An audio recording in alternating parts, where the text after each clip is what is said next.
ఓం శ్రీ గురుభ్యో నమః. శ్రీ శ్రీ శ్రీ యోగి రామానంద గురుపాదుగా పూజయామి. రమణప్రియ పురాణం 75 మంది ప్రత్యక్ష శిష్యుల అంతరంగ ప్రయాణం. శ్రీ రమణ మహర్షుల వారి శిష్యుల్లో ఒకరైనటువంటి బివి నరసింహస్వామి గారి గురించి ఈరోజు తెలుసుకుందాం. భగవాన్ జీవితంలోని సంఘటనలన్నీ కూడా ఒక చక్కని పరిణామ క్రమంలో ఎలా సాగిపోయాయో మనం గమనిస్తే అందులోని ఒక గాఢమైన సౌందర్యం మనకు కనిపిస్తుంది. కాలక్రమేణా తన్ను తానే నెమ్మదిగా స్థిరంగా విశదపరుచుకున్న దివ్య ప్రణాళిక ఇది. దాన్ని లోతుగా పరిశీలిస్తే అది కేవలం బాహ్య ప్రణాళిక ఎంత మాత్రమూ కాదని మనం గుర్తిస్తాం. అదే పరిణామం మనలో కూడా చోటు చేసుకునేదానికి ఆరంభిస్తుంది. అదే ఒక మహాత్ముని సాన్నిధ్యంలో ఉండటం వలన కానీ, ఆయన గురించి చదవటము లేదా తెలుసుకోవటం వలన కానీ సిద్ధించే గొప్ప ప్రయోజనం. మన ప్రియమైన భగవాన్ 1916 నుండి 1922 సంవత్సరముల మధ్యకాలంలో స్కందాశ్రమంలో ఉన్నారు. ఆ కాలంలోనే తీవ్రంగా సాధన చేసుకునే ఆధ్యాత్మిక సాధకులు నెమ్మదిగా ఆయన వద్దకు రావడం ప్రారంభించారు. ఈ అద్భుతమైన కాలంలోనే భగవాన్ తమ ఒక చూపుతోనే పరిపక్వ స్థితిలో ఉన్న భక్తులను వారి అంతరంగంలోని ఏకాంతంలో నిలపగలిగేవారు. అదే సమయంలో కేరళకు చెందిన మహనీయుడు నారాయణ గురు కూడా రమణులను దర్శించుకున్నారు. భగవాన్ యొక్క మహత్తర స్థితి ఆయన్ని ముగ్ధుల్ని చేసి పరవశంలో ముంచేసింది. ఆయన తన శిష్యులిద్దరిని పిలిచి, మీరిక్కడ 6 నెలల పాటు ఉండి మహర్షిని సందర్శించే యాత్రికులకు భోజన వసతి సదుపాయాలను కల్పించండి. వేలాది మంది ఈ మహర్షి అనబడే ఆధ్యాత్మిక పెన్నిధిని దర్శించుకుని ఆధ్యాత్మిక లాభాన్ని పొందే అవకాశాన్ని కల్పించండి. నిజమైన సాధకుల పండితుల సమాజాల్లోకి మీరు వెళ్ళి వారితో మాట్లాడి మహర్షి ఆధ్యాత్మిక వైభవాన్ని గురించి వారికి చాటి చెప్పండి. భగవాన్ యొక్క ఔన్నత్యము, ఆయన బోధ వ్యాపింపడానికి ముందుగా తండ్రి అయిన అరుణాచలుడు 2 చర్యలు జరిగేట్లు చేశారు. వాటిలో మొదటిది భగవాన్ గొప్పతనాన్ని గుర్తించి ఆయనకు ఒక నామధేయాన్ని ఇవ్వటమనే పనిని కావ్యకంఠ గణపతి ముని ద్వారా జరిపించారు. అరుణాచలుడు ఆ కాలంలోని ఉద్దండ పండితుడిచే ఈ చిన్న బ్రాహ్మణ బాలుడికి భగవాన్ శ్రీ రమణ మహర్షి అని నామకరణం చేయించారు. ఇక 2వ చర్య, ఆయన బోధలు ఒక చక్కని క్రమంలో పొందుపరచబడాలి. దీని కొరకు భగవాన్ నేనెవరను అనే బోధను శివప్రకాశం పిళ్ళై ద్వారా, ఆత్మవిచారణను గంభీరం శేషయ్య ద్వారా, శ్రీ రమణ గీతను కావ్యకంఠ గణపతి ముని ద్వారా చక్కగా వివరించారు.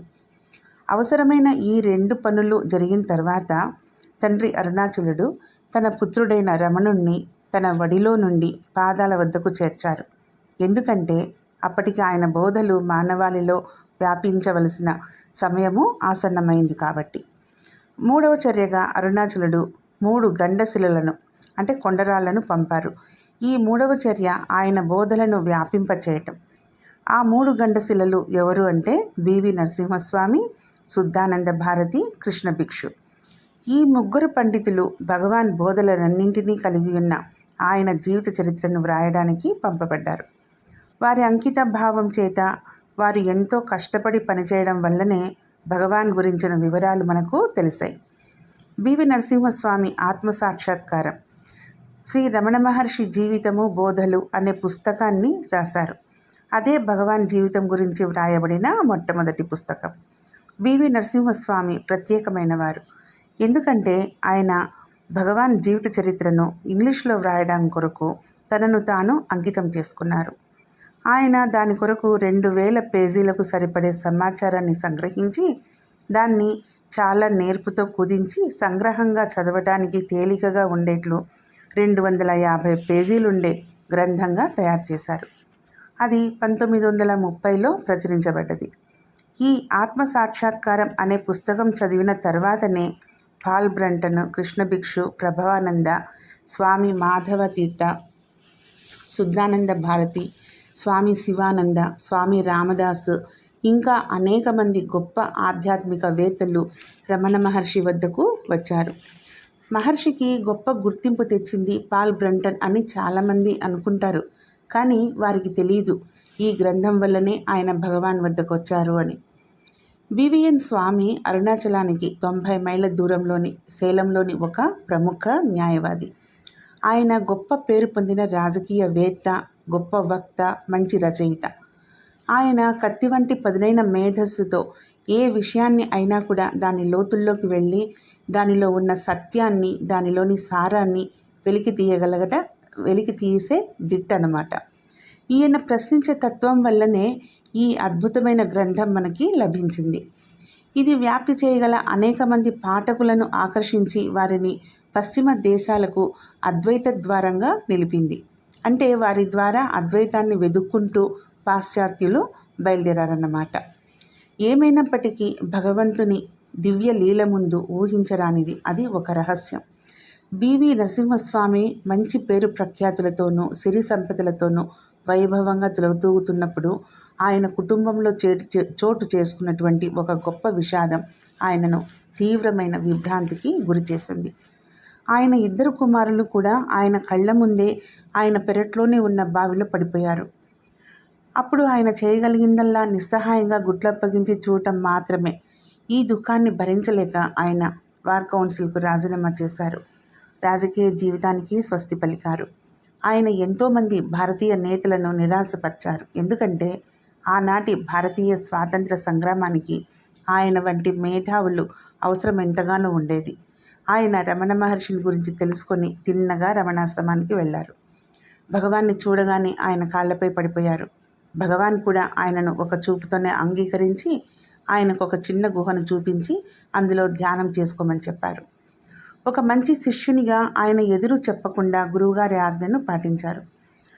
ఆయన 3 ఏళ్ల పాటు ఏకాంతంలో పూర్తిగా చింతనలోనూ ధ్యానంలోనూ గడిపారు. ఆయన ఏదో ఒకటి అత్యవసరమైన పని ఉంది అని గుర్తించారు.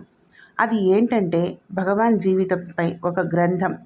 నేను తప్పనిసరిగా సజీవులైన మహర్షి అయిన భగవాన్ జీవిత చరిత్రను వ్రాయాలి అనుకున్నారు. ఎవరికి ఏవో చెదురుముదురు సంఘటనలు తప్ప ఆయన జీవితాన్ని గురించి తెలియదు. ఆ తెలిసిన కొన్ని విషయాలు కూడా నిజమో కాదో తెలియదు. అది గొప్ప బాధాకరమైన బాధ్యత. ఎందుకంటే భగవాన్ సంపూర్ణ మౌనాన్ని పాటించినప్పటికీ ఇప్పుడు కూడా పెద్దగా మాట్లాడేవారు కాదు. తన గురించి అసలే మాట్లాడేవారు కాదు. బివిఎన్ భగవాన్ అనుమతిని కోరారు. ఆయన దయతో అంగీకరించారు. ఆయన భగవాన్ను ప్రశ్నించడం మొదలుపెట్టారు. భగవాన్ ప్రతిసారి స్పందించేవారు కాదు. ఎందుకంటే కొన్నిసార్లు ఆయన మౌనాన్ని వీడటానికి ఇష్టపడేవారు కాదు. ఏమైనప్పటికీ బివిఎన్ పట్టుదలతో ఉన్నారు. ఆయన మొండి పట్టుదలతో భగవాన్ని అనుసరించేవారు. ఆయన ఎక్కడికి వెళ్ళినా తను కూడా ఆయనతో పాటే వెళ్ళేవారు. రాత్రిపూట కూడా ఆయన పక్కనే నిద్రించేవారు. ఆయన ఒక ప్రశ్న అడిగినప్పుడు ఆయన శ్రద్ధ అంతా ఆ ప్రశ్నకు సమాధానం రాబట్టడం మీదనే ఉండేది. ఒక చిన్న సమాధానాన్ని భగవాన్ నుండి రాబట్టడానికి కొన్నిసార్లు రోజులు, వారాలు, ఇంకా ఎక్కువ సమయం పట్టేది అని ఆయనే వ్రాసుకున్నారు. అయినా ఆయన పట్టు విడవలేదు. ఆయన దృఢ నిశ్చయం ఆయనకు ఒక ప్రత్యేకతను ఆపాదించి పెట్టింది. అందుకే ఆయన పేరు వినగానే భగవాన్ పాత భక్తులందరూ కూడా ఎంతో గౌరవిస్తారు. ఆయన భగవాన్ని ప్రశ్నలు అడగడంతోనే మానలేదు. దేని వివరాలనైనా మూలం నుండే రాబట్టడం ఆయన స్వభావం. అందుకని ఆయన తిరుచులకి, మధురైకి, దిండిగలకు భగవాన్తో పరిచయం ఉన్న వారి తోటి బంధువులతోటి మాట్లాడడానికి వెళ్ళేవారు. ఎప్పుడైనా ఆయన భగవాన్ బంధువు కానీ స్నేహితుడు కానీ ఏదైనా గ్రామంలో ఉన్నారని తెలియగానే వెంటనే అక్కడికి వెళ్ళిపోయేవారు. వారిని అదే పనిగా ప్రశ్నించేవారు.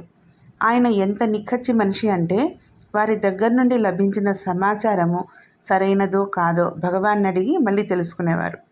ఆయన తను వ్రాసేదానిలో అసత్యాలు, లోటుపాట్లు లేకుండా ఉండటానికి ఎంతో శ్రమపడ్డారు. అందుకని ఆయన పుస్తకంలో వ్రాయబడ్డ ప్రతి విషయం కూడా ఖచ్చితమైంది, నిజమైంది, ప్రామాణికమైంది.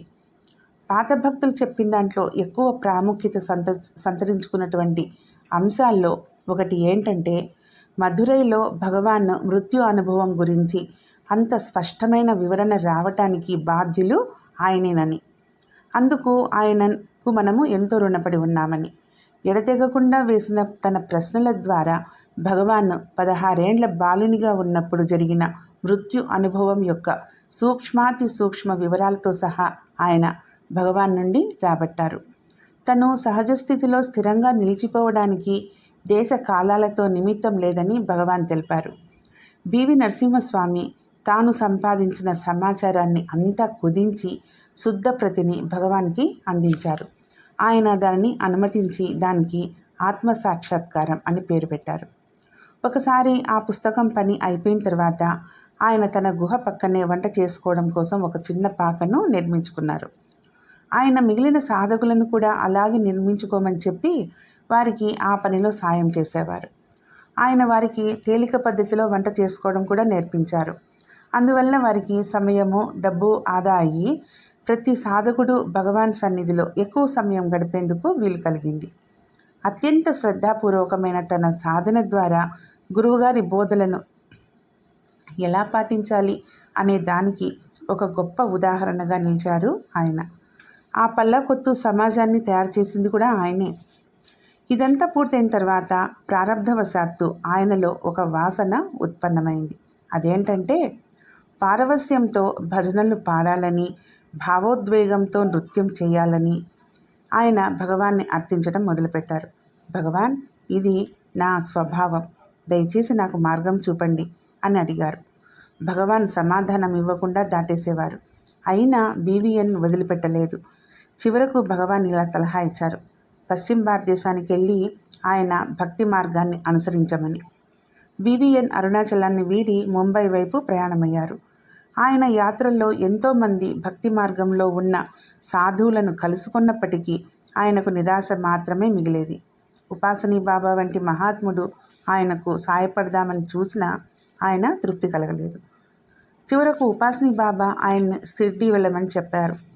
ఆయన ఆ మాటలను పాటించి షిర్డీ సాయిబాబా సమాధి వద్దకు వెళ్ళారు.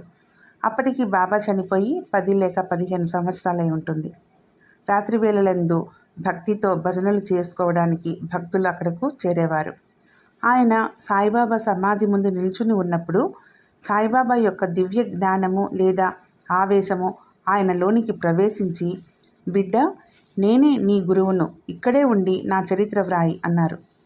బీవీఎన్ అప్పుడు ఆ సాయిబాబాతో కలిసి ఉన్న వారిని కలుసుకొని వివరాలను సేకరించి ఆ మహాత్ముని యొక్క జీవిత చరిత్రను 6 భాగాలుగా తయారు చేశారు. అది పూర్తయిన పిమ్మట బాబా ఆయనకు ఇలా చెప్పారు. నా పేరును వ్యాపింపచేయి, ఈ బోధను కూడా వ్యాపింపచేయి. అప్పుడు ఆయన చెన్నైకి వచ్చి ఒక సాయిబాబా కేంద్రాన్ని స్థాపించారు. అక్కడ ఆయన ఒక గుడిని కూడా నిర్మించి సాయిబాబా పేరును భారతదేశమంతటా వ్యాపింపచేశారు. నేను 1960లో రమణాశ్రమానికి వచ్చినప్పుడు అటువంటి విశిష్టమైన వ్యక్తి భగవాన్ను వదిలి వేరెక్కడికో వెళ్ళారని విని బాధపడ్డాను. ఒకరోజు నేను టిపి రామచంద్ర అయ్యర్ అనే మరొక పాత భక్తుడిని అడిగాను, ఎందుకు నరసింహస్వామి భగవాన్ని వదిలి వేరొక చోటికి వెళ్ళారు అని. టిపి రామచంద్ర అయ్యర్ ఇలా బదులిచ్చారు. నువ్వు ఈ ప్రశ్న అడిగినందుకు నాకు సంతోషంగా ఉంది. నాకు తెలిసిన ఒక నిజాన్ని వేరే వాళ్ళ దగ్గర చెప్పడానికి నేను సందేహిస్తూ ఉన్నాను. 1955 చివరి భాగంలోనో 56 ప్రారంభంలోనో టిపి రామచంద్ర అయ్యర్ తిరువణ్ణామలై నుండి వెల్లూరు వెళ్లే రైల్లో ఫస్ట్ క్లాస్ బోగిలోనికి ఎక్కారు. ఒక కాలు విరిగి పెద్ద కట్టుతో అదే పెట్టెలో కూర్చుని ఉన్న బివి నరసింహస్వామిని చూచి ఆయనకు ఆశ్చర్యం కలిగింది. బివి నరసింహస్వామి అంటే అత్యంత గౌరవం గల ఇతర పాత భక్తుల వల్లే ఆయన కూడా బీవీఎన్ను చూసి చాలా సంతోషించారు. నీవు నన్ను అడిగిన ప్రశ్ననే నేను ఆయన్ను అడిగాను గణేశన్. ఎందుకు మీరు భగవాన్ని వదిలి వెళ్ళారు అని అడిగాను. నరసింహస్వామి నాతో అన్నారు, భగవాన్ నాకు ప్రత్యేకంగా అలా చెయ్యమనే చెప్పారు. మేమిద్దరం మాత్రమే ఉన్నప్పుడు నాకు భజనలు పాడాలని ఆసక్తి ఉందని ఆయన్ను ఒత్తిడి చేశాను. నా మీద జాలితో ఆయన షిర్డీకి వెళ్ళమన్నారు. ఆయన నేను షిర్డీ బాబా జీవిత చరిత్ర వ్రాయవలసి ఉందని, బాబా గురించి భారతదేశం మొత్తానికి తెలిసేలా చేయాలని చెప్పారు. చెప్పింది భగవాన్ కనుక నేను దానికి ఒప్పుకున్నాను. కేవలం ఉట్టుటి భజనలు, భావోద్వేగపు నృత్యాల కంటే వేరొక మహాత్ముని ద్వారా అయినా నా ఆశలు, ఆశయాలు సరైన మార్గంలోకి మళ్లించబడాలని ఆయన భావించారు. నేను భగవాన్ చెప్పిన మాట వినలేదు, ఆజ్ఞను సత్యంగా పాటించలేదు. నా తప్పును నేను ఒప్పుకుంటాను. వేరే సజీవులైన మహాత్ముల వద్దకు వెళ్ళాను. సాయిబాబా ఇప్పుడు జీవించలేరు కదా, ఆయన నాకెలా మార్గదర్శనం చూపగలరని సందేహించాను. ఇది నా మనసు చేసిన పని. ఆ జీవించి ఉన్న మహాత్ముల్లో కలిసి ఉండాలని నేను చేసిన ప్రయత్నాలు నిరాశనే మిగిల్చాయి. చిట్ట చివరికి షిరిడీలో సాయిబాబా తనే నా గురువని తెలియజేసి నన్ను ఆయన సంరక్షణలోనికి తీసుకొని తన అనుగ్రహాన్ని ప్రసాదించారు. నేను శాశ్వతంగా భగవాన్కు రుణపడి ఉంటాను. సాయిబాబా దగ్గరకు వెళ్ళమని రమణులు చెప్పారనే విషయాన్ని నేనెవ్వరికీ చెప్పలేదు. చెప్తే జనులు జరిగింది అర్థం చేసుకోలేరు అని నేను ఎవరితో చెప్పలేదు. ఇదే యథార్థంగా జరిగిన విషయం అని చెప్పారు. అప్పుడు BVN కళ్ళల్లో నీళ్లున్నట్లు రామచంద్రయ్యర్ గుర్తుకు తెచ్చుకున్నారు. నేను కాలేజీలో చదువుకుంటున్నప్పుడు నేను చెన్నైలోని సాయిబాబా గుడికి వెళ్తుండేవాడిని. ఎందుకంటే దాని వెనుక BV నరసింహస్వామి సమాధి మందిరం ఉన్నదని. భగవానే BVNను బాబా వద్దకు పంపారు కనుక నేను ముందు సాయిబాబాకు ప్రణామం చేసుకుని తర్వాత BVN సమాధికి నమస్కరించేవాడిని. ఎందుకంటే ఆయనే భగవాన్ గురించి, ఆయన బోధల గురించి ప్రపంచానికి తెలియజేశారు కాబట్టి. రేపు ఇంకొక శిష్యుడి గురించి తెలుసుకుందాం. ఓం శ్రీ గురుభ్యో నమః.